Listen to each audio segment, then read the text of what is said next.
Hola, hola, compañeras y compañeras de Derecho. Ya estamos aquí con lo que viene siendo nuestro curso de Derecho Penal 2 en cuanto al análisis o el estudio de todos y cada uno de los delitos, sus pormenores, sus detalles de cómo se manejan todo esto. Y estamos iniciando con los demás, los de alto impacto, los de mayor trascendencia, precisamente porque el bien jurídico que se tutela o que se protege o trata de protegerse y que en consecuencia se afecta y se perjudica es la vida misma del ser humano, porque se pone en riesgo, en peligro la misma o porque de plano se acaba con la vida del mismo. Son los delitos de mayor trascendencia precisamente por lo que afectan. Después de todo, como decimos, en los delitos patrimoniales, pues sí afectan a la persona, pero principalmente en cuanto a su patrimonio. Le quitan su dinero que acaba de retirar del banco, le quitan su coche, asaltan o atracan lo que viene siendo su negocio o su casa y se llevan por tanto sus bienes. Pero dentro de lo malo, si es que de algo nos sirve el consuelo, es que al menos respetaron su integridad física, que al menos no cegaron la vida de una persona, ni mucho menos de las demás personas que estaban ahí. Y como dice coloquialmente a manera de consuelo, pues las cosas van y vienen. Así como el dinero se fue o lo trajimos, el dinero también regresa. Después de todo, lo importante es que no te hicieron nada, no te ni rasguñaron ni alguna herida, no dejó de ser más que una amarga experiencia, un terrible dolor, pero seguimos vivitos y coleando. Bajo esta perspectiva, en este caso, en este tipo de delitos que atentan contra la integridad y el desarrollo de las personas, contra lo que es su propia vida, pues es lo que se protege, lo que se cuida. Se trata de evitar que se cometan con sanciones y con regulación cada vez más estricta, difícil de que un homicida pueda llevar su juicio o su proceso en libertad. Estamos analizando lo que son las principales, tanto las lesiones como lo que estamos viendo ahora es del homicidio. Ambas en términos generales podemos decir que pues consiste en saber qué es lesiones y qué es homicidio. Lesiones, ya lo dijimos en clase anterior, son todas las heridas, fracturas, contracturas que la persona puede tener en su cuerpo. Y el homicidio es la privación o privar de la vida a otra persona. Después de eso, los códigos establecen los diferentes tipos de lesiones, diferentes tipos de homicidios. Después nos dan las reglas sobre las circunstancias que atenúan, que disminuyen la penalidad tanto en las lesiones como en el homicidio. De igual manera, las reglas que agravan, es decir, que incrementan la penalidad con motivo de los delitos que se están cometiendo. Bajo esta perspectiva, nosotros ahora, dado que es muy complejo cada uno de estos delitos, sobre estas reglas, ¿qué es el homicidio? ¿Qué son las lesiones? Los diferentes tipos o clasificación de lesiones y homicidio que establece, en este caso, el Código Penal del Estado de México. Número 3. Las circunstancias que atenúan, que disminuyen la penalidad con motivo de la comisión de estos delitos. Y número 4. Las circunstancias o las causas que agravan, que aumentan el incremento de penas con motivo de la comisión de estos delitos. Pero, como hay muchas reglas en particular, muchas disposiciones en especial, pues tenemos que ir una tras otra para irlas analizando de igual manera a grandes rasgos. Pero ya con estos aspectos, ¿qué es homicidio? ¿Qué son lesiones? Tipos de lesiones, tipos de homicidios y por ello penalidad de cuántos meses o años implica el que se encuentre culpable la persona y por tanto se le condene a uno de estos delitos. Dos, o tres mejor dicho, las circunstancias bajo las cuales la ley considera que en caso de haberse cometido el delito pueden atenuar la penalidad, disminuir la pena. Como vimos en lesiones, incluso muchas veces hasta la mitad. De manera que si la ley establece que son 6 años, si hay una circunstancia por la cual se cometió el delito pero que atenúe la penalidad, después de 6 años se les aplicarían los 3. Pero también tener presente las circunstancias que agravan la comisión de dichos delitos y que por tanto incrementan el número de años que habrán de tener los responsables dentro de su pena, que viene siendo la cárcel. Por visto, por explicado y espero por aprendido, ¿qué es el homicidio? Los diferentes tipos de homicidio, para ahora pasar a la penalidad del homicidio. Como sabemos, compañeros, hay que sancionar estas conductas con aspectos ejemplares que permitan que las personas que están por hacer o cometer un delito, ante la gravedad de lo que les va a suceder, pues decían mejor no hacerlo. Y si son recientes, tratar de evitarlo para que estas penas no se incrementen de forma constante. ¿Cuál es la penalidad del homicidio? En homicidio simple, la regla general es de 10 a 15 años de prisión. Y de esta manera se establece lo que viene siendo una especie de cascada, una especie de normas que van determinando el tipo de delito. Y en consecuencia, de acuerdo al tipo de delito o tipo de homicidio, se aplica la penalidad. Si es un homicidio simple, donde no hubo premeditación, alevosía, ventaja o recompensa alguna para que se cometiera el delito, la pena es de 10 a 15 años de prisión. Si el homicidio, la privación de la vida, se comete en contra de periodistas, ya ven que ahorita los ataques a los periodistas están muy en boga, lamentablemente, constantemente por sus reportajes, por sus estudios minuciosos, a las personas que afectan, principalmente a la delincuencia organizada, no descartamos a funcionarios públicos. Entonces, para evitar que esos periodistas sigan divulgando, haciendo pública todo lo que supone es un secreto de personas que dedican a las malas artes o dedican a actos corruptos, entonces, si el homicidio se comete contra periodistas, la pena incrementa de 12 a 20 años de prisión. Vayamos viendo, por tanto, las circunstancias bajo las cuales se comete el delito o contra quien se comete el delito, para que en términos generales veamos cuáles son los años o las sanciones que deben tener las personas con motivo de su delito. En cuanto al homicidio simple, donde no hubo premeditación, alevosía, no hubo ningún agravante, de 10 a 15 años de prisión. Cuando el homicidio se cometa contra periodistas, contra personas que con motivo de su labor profesional divulgan, difunden ideas, mejor dicho, investigaciones que afectan los intereses, pero hablamos de intereses de los delincuentes, no de las personas con sentido común, sino de los delincuentes. Su prisión será de 12 a 20 años.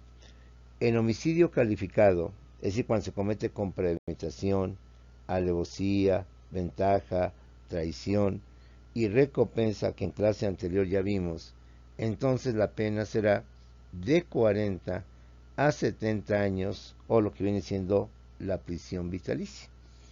Sabemos que una persona que es condenada a 70 años, dejemos la edad mínima de 18 años, pues difícilmente podrá permanecer en vida y por tanto difícilmente podrá cumplir su sentencia. Pero en este caso hablamos de una pena vitalicia, una prisión vitalicia, es decir, de por vida. Hasta que la persona fallezca, solo así obtendrá su libertad. Estamos de una persona, un delincuente de 30, de 40, de 50 años, estamos hablando por tanto de más de 100 años. Lo que significa por tanto que pues más que una pena de 70 años, pues casi que estamos dando la famosa prisión vitalicia, es decir, de por vida. Solo muerto, como dice coloquialmente, la persona va a salir libre por la comisión de su delito de homicidio. Al responsable de homicidio cometido en contra de su cónyuge, en contra de su concubina o en contra de su concubinario, es decir, ya no solamente la mujer puede ser asesinada por su pareja, sino incluso el hombre también puede ser asesinado por su pareja, en este caso el concubinario, contra el responsable de cometidos delitos en contra de ascendientes, es decir, de padres, descendientes, hijos, consanguíneos en línea recta o hermanos, teniendo conocimiento del inculpado del parentesco, se le impondrá igual la pena máxima de 40 a 70 años de prisión o prisión vitalicia. Dado el parentesco, el vínculo que une al homicida con la víctima, dado el vínculo, el parentesco que se da entre la persona que cometió el delito y la persona que lo sufrió, en este caso se da la pena vitalicia de 40 a 70 años. ¿Cuándo es este vínculo? Cuando el responsable del homicidio cometido en contra es llevado a cabo en contra de su cónyuge, de su esposa, en contra de su concubina, digamos lo más, quizás un poco más duro, pero más concreto, contra su segundo frente, el concubinario, contra sus ascendientes, es decir, contra sus padres, contra de sus descendientes, es decir, los hijos, consanguíneos en línea recta o hermanos, teniendo conocimiento del inculpado, es decir, el inculpado conoce, sabe de esa relación, de ese parentesco. Es decir, él está consciente que la persona que asesinó o que pretende o que va a asesinar es su pariente, es su hijo, es su hermano, es alguno de sus padres, es su esposa o su esposo, su concubina, no solamente su esposa, pero sí su concubina o su concubinario, y la persona comete el delito en contra de esa persona, dado el parentesco, dado el vínculo general que existe entre los mismos, entonces la pena será de 40 a 70 años de prisión o prisión vitalicia. Al responsable del homicidio de dos o más personas en el mismo o en distintos hechos, de igual manera se le impondrá una sanción de 40 a 70 años de prisión vitalicia. Como podemos ver, el reincidente, el que mató, fue detenido y llevado a la cárcel y por X circunstancias sale en libertad, pero que vuelve a matar 2, 3, 4 veces, no necesariamente en el mismo hecho o en el mismo lugar donde se cometió, porque puede ser que el homicida pues cometió un delito en tal lugar, después lo cometió en otro lugar, en otra zona. Lo importante en este caso es que la persona ya haya cometido el delito más de una sola vez, ya haya asesinado a personas, no una, sino más de una, y en consecuencia tiene ya su antecedente, su ficha criminal sobre los delitos que comete. Al responsable del homicidio de dos o más personas en el mismo o en distintos hechos, también se le impondrá la pena de 40 a 70 años de prisión, o también llamada prisión vitalicia. Homicidio: circunstancias que atenúan, es decir, que disminuyen la penalidad. Al igual que en las lesiones, hay ciertas circunstancias, ciertos hechos que la ley establece que aunque se cometió el delito, no fue hecho con mala intención, no fue hecho con el propósito de cometerlo. Un mero accidente, una negligencia, una situación donde se atenúa la pena, dado que no hubo la intencionalidad directa de hacerlo. Pero son varios casos que la ley establece, como lo vimos en lesiones, donde de presentarse la situación, entonces la pena se atenuaría, es decir, disminuiría precisamente por las circunstancias en que se cometió dicho homicidio. Vamos a ver, por tanto, las circunstancias que atenúan, es decir, que disminuyen la penalidad con motivo de la comisión del homicidio, disminuyendo el tiempo o los años en prisión. ¿Cuáles son estas circunstancias? Cuando el homicidio se cometa en riña o duelo. La pena, por tanto, será de 3 a 10 años de prisión, considerando quién fue el provocado, quién fue el provocador y el grado de provocación. Como puedes ver, en una riña participan varias personas les va bien y varias personas les va mal. Y siendo una riña colectiva, un conflicto colectivo, pues difícilmente se puede precisar y más difícil sería, si no imposible, que una persona de las que incriminaron, ella directamente dijera, si yo fui el que lo asesiné, yo fui el que lo maté. Al contrario, todos negarán los hechos, yo no lo maté, pero pues participar.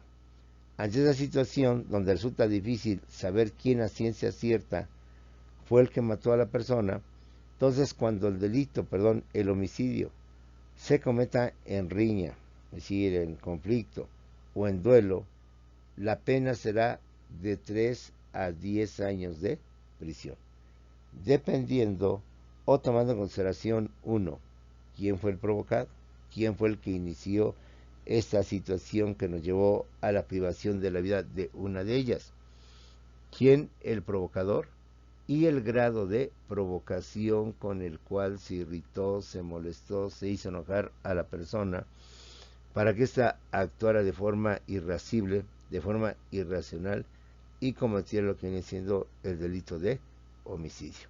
Si es así, si es que el homicidio está en riña o en duelo, entonces la pena será de 3 a 10 años de prisión.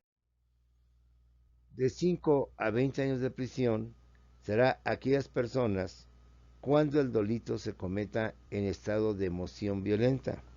Ya he visto en lecciones que es emoción violenta, pero que nos quede claro, recordemos lo que la emoción violenta es un estado anímico, un estado de ánimo que provoca que la persona tenga una conmoción, un trastorno, cólera, furor, dolor, provocación, por lo que el agresor no actúa por libre determinación, sino que encuentra su causa en la acción provocadora de la víctima o de un tercero. Es decir, el autor actúa, comete el delito, pero movido o motivado por circunstancias externas a él, las cuales lo impulsan a cometer el delito. La pena será o se rebajará hasta la mitad. Por tanto, si se comprueba, se dice que la persona en ese momento estaba fuera de sí, fuera de casillas, le habían llenado la cabeza, como decimos, de piedritas, le habían hecho ver que su esposa o su cónyuge andaba con otra o con otras, y entonces estos celos o esta situación pues es impredecible. No todos actuamos de la misma manera, de la misma forma.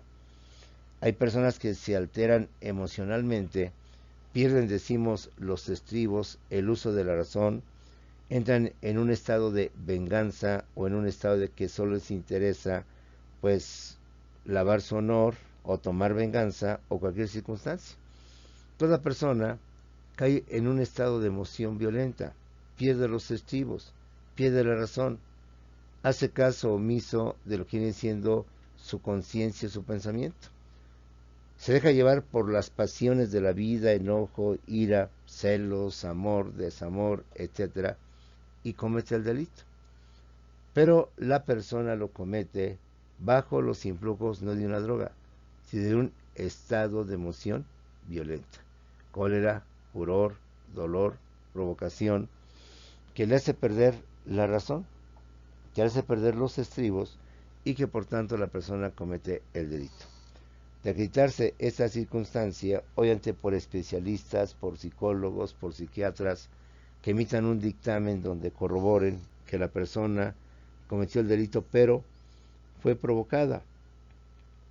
Como decimos, insistieron tanto en ella, le van tanto al cerebro, que la persona cae en un estado de emoción violenta, pierde los estribos, lo único en su mente existe la venganza, el coraje, el odio, como se le quiera llamar, y comete por tanto lo que viene siendo el delito.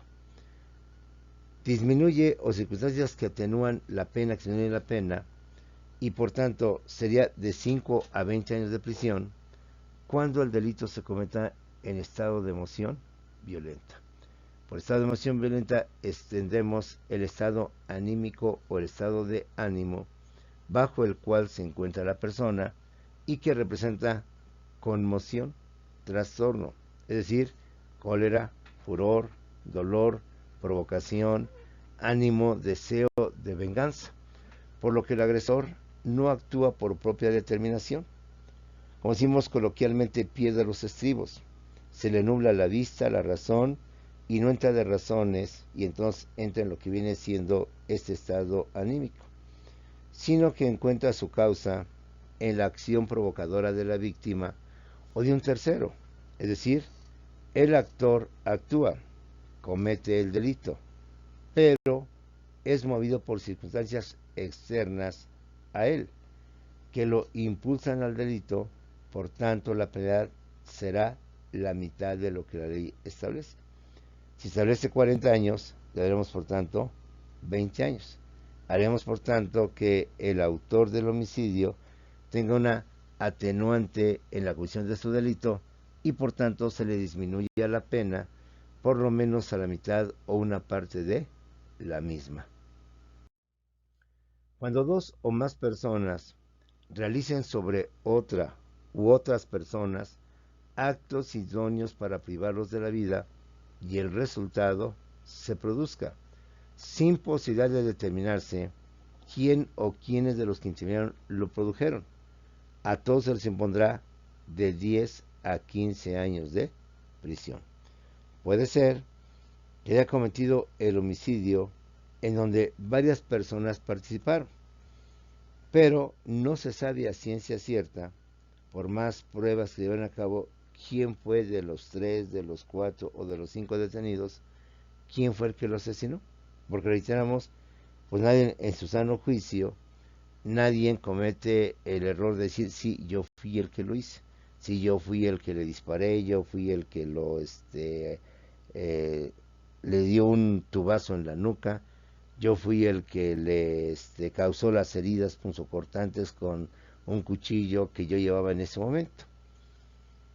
Entonces, cuando esto se realiza, es decir, en bolita, como decimos, en bolita donde varios intervienen, e insisto, dada la cantidad de personas que intervinieron, dado el conflicto como se dio, pues resulta por tanto difícil saber quién fue el que lo hizo.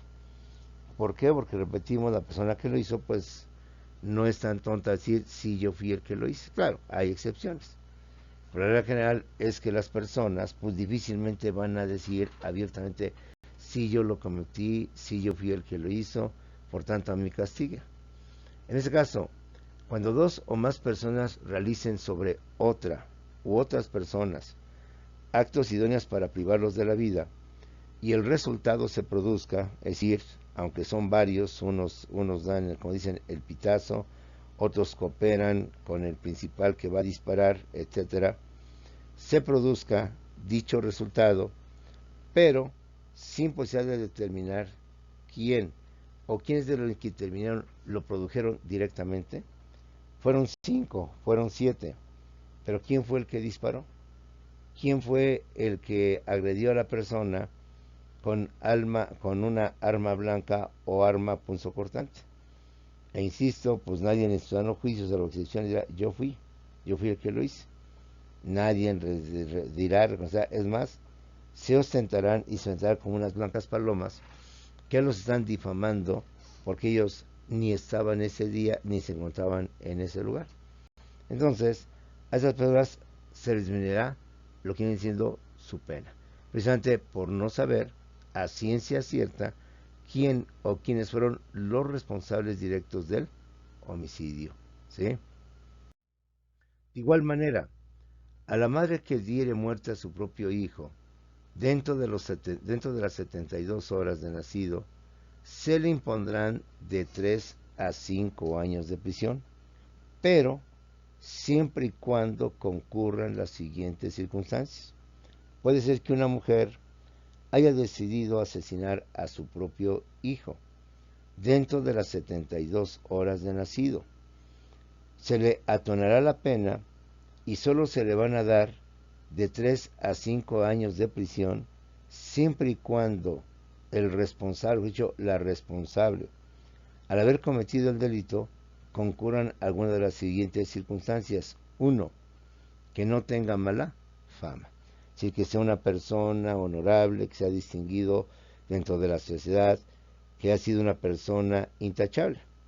Pero los compañeros, como decimos, se nos borra la vista, perdemos los estribos, perdemos el uso de la razón, y en un momento de situación muy especial se comete el delito.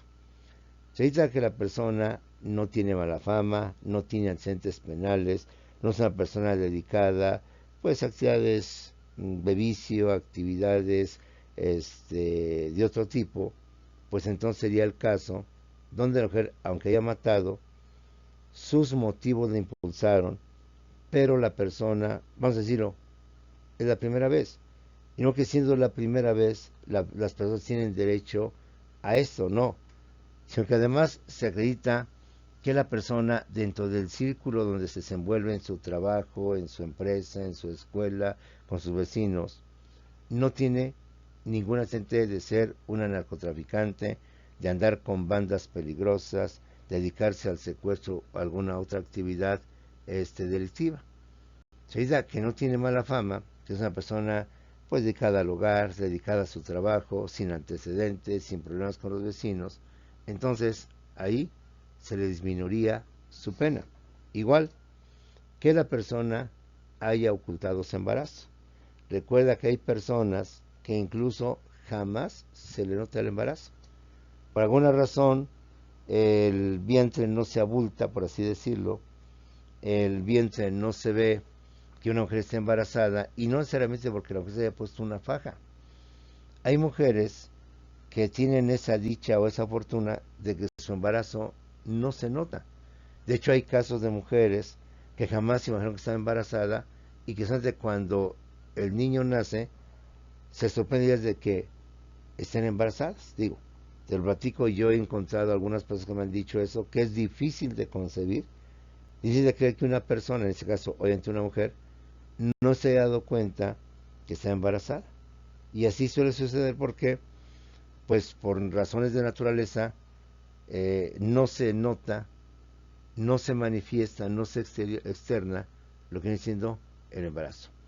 Igualmente se atenderá la pena si el nacimiento del infante haya sido oculto y no se hubiera inscrito en el registro civil. Es decir, aún no se dio de alta, por así llamarlo, aún no se manifestó ante el registro civil y se obtuvo el acta de nacimiento. O bien que el infante no sea legítimo, es decir, que no esté dentro del matrimonio, que no esté dentro de lo que viene siendo una unión familiar o estable, sino que se haya dado fuera del matrimonio, o lo peor, siendo casado, haya tenido pues un desliz y en consecuencia la mujer haya sido embarazada, pero no por el marido, sino por otra persona. En estos casos, la ley toma en cuenta estas circunstancias, considera estas circunstancias para un momento determinado disminuir lo que viene siendo la pena de prisión por encontrar de alguna manera una razón que motivó que la persona, no en sus cinco sentidos, no en su sentido cabal, haya cometido este tipo de delito, compañeros. Por último, circunstancias que agravan la penalidad. Vemos las circunstancias que disminuyen, que atenúan la penalidad, por las razones que hemos visto, por las circunstancias o los casos que la misma ley establece. Pero ahora veamos cuáles son las circunstancias o las causas que, al revés, en lugar de atenuar la pena, de disminuir la pena, van a hacer que la pena aumente, se incremente por el dolo, por la mala fe, por la hazaña, por la forma en cómo se cometió el delito. Entonces ya tienes una pena, pero dado que la cometes bajo la circunstancia que agrava, que aumenta tu pena de 6 a 6 años más 12, de 8 a 4 años más 12, etcétera, vamos a ver cuáles son esas circunstancias. Circunstancias que agravan la penalidad aumentando el tiempo, los años de prisión, que serían de 40 a 70 años, o prisión vitalicia. Además, el sujeto activo, es decir, el que cometió el delito, perderá todos los derechos con relación a la víctima, incluidos los de carácter sucesorio. No solamente la persona va a tener una mayor pena y va a vivir más años bajo la sombra, bajo la cárcel, sino que además, dado el vínculo, el conocimiento que existía entre el agresor y la víctima hoy finada, perderá todos los derechos con relación a la víctima, incluidos los de carácter sucesorio. El ejemplo tonto pero explícito: si el hijo mata a uno de sus padres y por tanto él era el que iba a heredar parte de la herencia o toda la herencia, por el simple hecho perdió ese derecho. Has matado a tu padre, sería ilógico que habiendo matado a tu padre, ahora tú quedes como el único sucesor, el único heredero de lo que es el patrimonio que tu padre dejó. No solamente te aumentamos la pena, sino que además pierdes ese derecho que tenías por razones obvias. De todos los derechos con relación a la víctima, incluidos los de carácter sucesorio, la pena se agravará hasta en un tercio cuando la víctima sea mujer menor de edad, sea una persona embarazada o discapacitada, así como cuando el sujeto activo sea servidor público y haya cometido la conducta valiéndose de esta condición. Ahí están algunas de las circunstancias. La pena se agravará, será mayor cuando, compañeros, hasta en un tercio, cuando la víctima, es decir, la persona que se privó de la vida, la persona a la cual se cometió el homicidio o se le mató, sea mujer menor de edad, sea embarazada o discapacitada, así como cuando el sujeto activo sea servidor público y haya cometido la conducta valiéndose de esa condición. ¿Cuáles son estas otras circunstancias? Cuando la víctima presente signos de violencia sexual de cualquier tipo. No solamente la mataron, la privaron de su vida, sino que antes o después cometieron abusos sobre su cuerpo en cuestión de violencia sexual. Ya cometiste un delito, homicidio, ahora cometes otro, atentar contra la libertad sexual de las personas. Pues es obvio que la persona no quería, es obvio que la persona fue violentada sexualmente y por tanto su pena se va a agravar. De igual manera, cuando a la víctima se le hayan infligido lesiones o mutilaciones infamantes o degradantes, previas o posteriores a la privación de la vida o actos de necrofilia. No solo privas a la persona de su vida, no solo la matas o la asesinas, sino que no conforme con ello, todavía la mutilamos, realizamos sobre su cuerpo penas infamantes que degradan, que sobajan la dignidad de la persona. Les cortamos algún miembro de su cuerpo, no sé, un dedo, un brazo, una pierna, los hacemos sufrir, bien sea antes del homicidio o posteriores al homicidio. O sea, en este caso no importa en cuánto haya sido cometidas. Es decir, no puede ser un argumento el hecho de que sí la mutilé pero estaba muerta la persona. Sí le corté la cabeza pero pues ya no tenía vida. Sí se me ocurrió hacerle esto pero pues ya había muerto. El hecho de que lo hayas realizado o la persona haya cometido ese delito, violentando a la persona, asesinándola, pero habiendo cometido sobre su cuerpo penas infamantes que degradan, que ofenden, que humillan a la persona. Recordemos que el artículo 22 constitucional prohíbe lo que viene siendo la situación de las lesiones o de los castigos infamantes o degradantes. Un tercer caso es cuando existan antecedentes o datos de cualquier tipo de violencia en el ámbito familiar, laboral o escolar del sujeto activo en contra de la víctima. Es decir, mataste a la persona, pero había antecedentes en la escuela, en el trabajo, en la familia, que ya con la anterioridad pues la habías agredido, habías pretendido violentarla. Es decir, ya hay un antecedente que te vincula con lo que hoy has consumado, que es haberla asesinado o haberlo asesinado.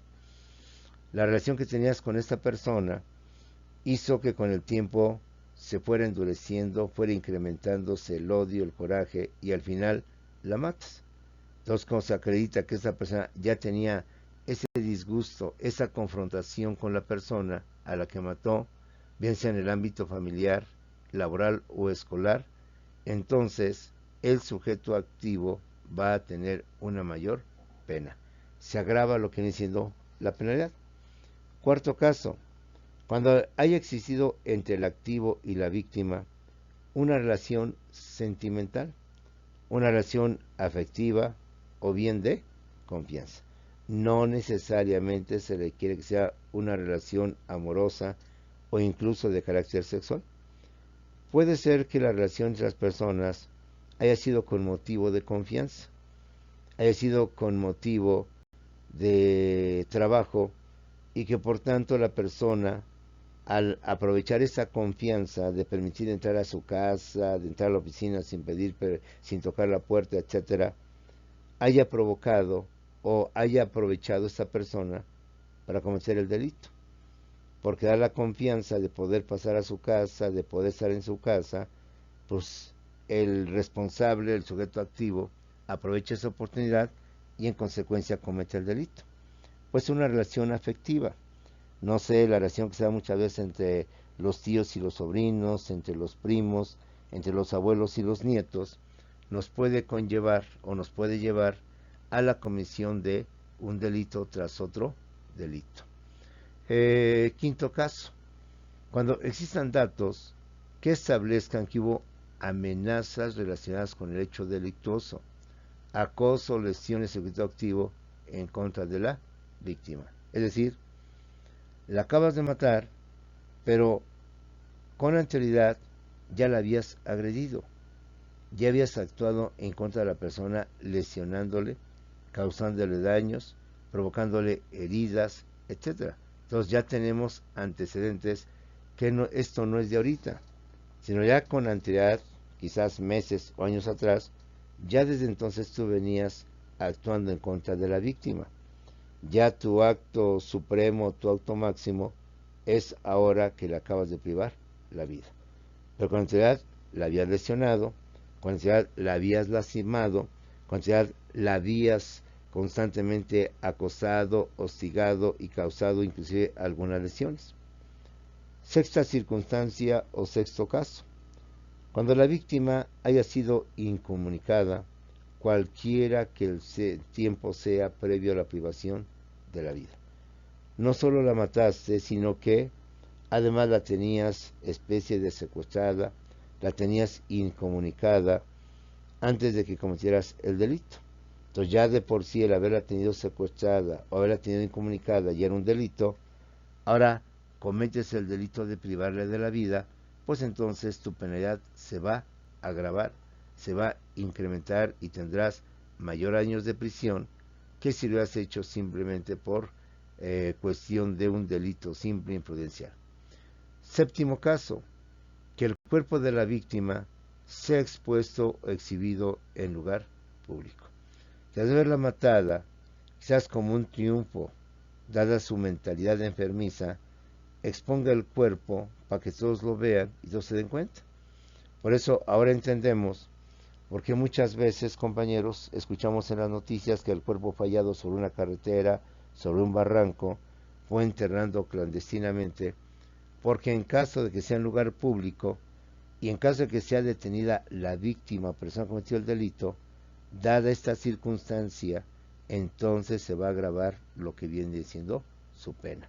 Es decir, el delincuente no es tonto, el delincuente sabe las cosas, conoce las cosas y por tanto busca la verdad de que su delito, ya de por sí delito, no tenga un agravante y trata de que el cuerpo no quede en lugar público, porque de acuerdo con esta circunstancia que agrava el delito, si el cuerpo de la víctima es expuesto, exhibido en lugar público, por tanto se incrementará lo que viene siendo su pena, se aumentarán los años de prisión.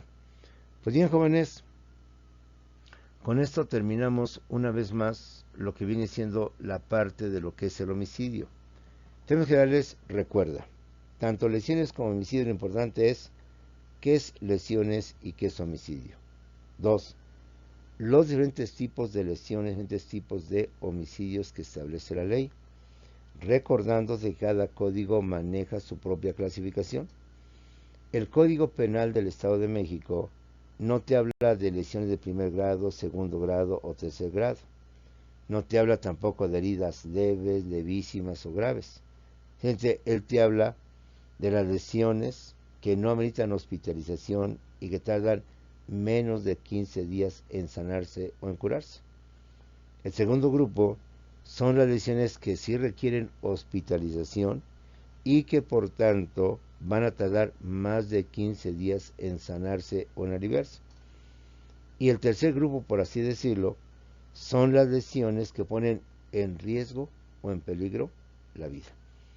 Pero el Código Penal del Estado no te habla de primer grado, segundo grado, tercer grado.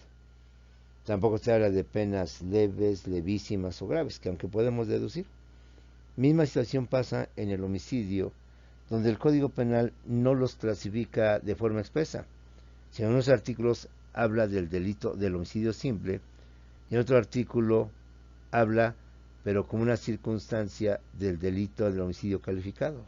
Pero en sí no te lo especifica de forma concreta.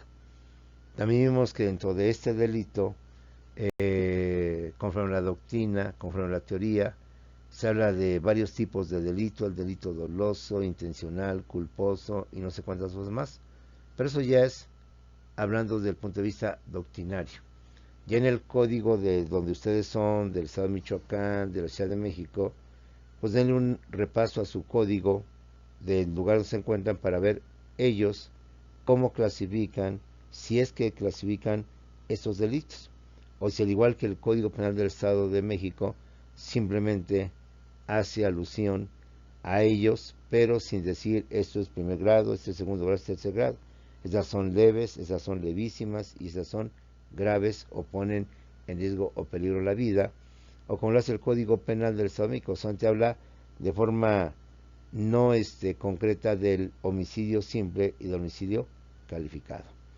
Pues bien, jóvenes, los dejo, nos vemos en unos cuantos segundos en Zoom para aclarar cualquier duda sobre este tema, cualquier pregunta, o bien comentar este tema sobre observaciones, puntos de vista, casos prácticos, decisiones que pues no necesariamente hayamos sido partícipes, sino sí que hayamos escuchado o visto algo sobre el particular. Nos vemos en unos cuantos segundos en Zoom.